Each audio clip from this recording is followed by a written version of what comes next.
Hello বন্ধুরা, আমি একটা ক্লিপ দেখাবো।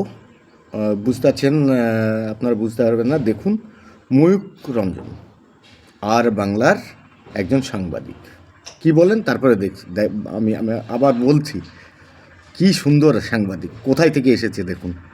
তাকে আমি বললাম যে রিফিউজি ক্যাম্পে 5 বছর পরে রিফিউজি ক্যাম্পে দাঁড়ানোর থেকে এই এসআইআর ক্যাম্পের লাইনে দাঁড়ানো অনেক ভালো না? কারণ আমি যে এলাকায় রয়েছে, এই এলাকাটা, এটা পুরোটা উদ্বাস্তু পাট্টা ল্যান্ডের ওপর তৈরি। মানে এই নাকতলা, বিধানপল্লী, বাঁশদ্রোণী, এই এলাকাটা, এখানে যতজনকে দেখছেন, আমাদের মতন যতজন এই মুহূর্তে রয়েছেন, প্রত্যেকে কোনো সময় মাইগ্রেট করেছে পশ্চিমবঙ্গে, মানে 46-47-এর পরে।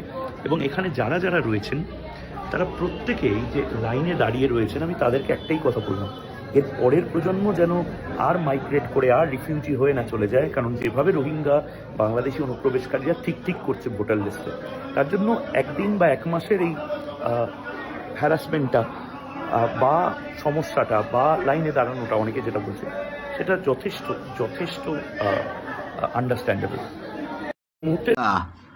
আপনিও সেই বাংলাদেশি? আরে মালটা তো, আপনি তো পুরা বাংলাদেশি, একদম পূর্ব বাংলার। হ্যাঁ, ধরা খেয়েছেন এসআইআরে, এবার মজা লাগছে তাই না? ও বাংলাদেশি তো আপনি, রিফিউজি ক্যাম্পে না থাকতে হয় সেটাই ভাবছেন তাই না? এবার ধরা খেয়েছেন। আর এই ভারতীয় যে মানুষগুলোকে সাথে তিনাদেরকে আপনি বাংলাদেশি বানিয়ে দেন, মজা লাগছে তাই না?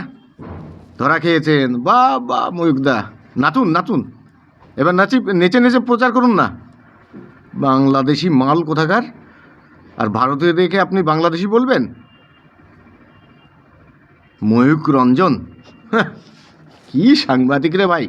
এসব সাংবাদিক আর বাংলা নেই? বাংলাদেশি যত আশ্রয় আর বাংলাতেই আপনাদের।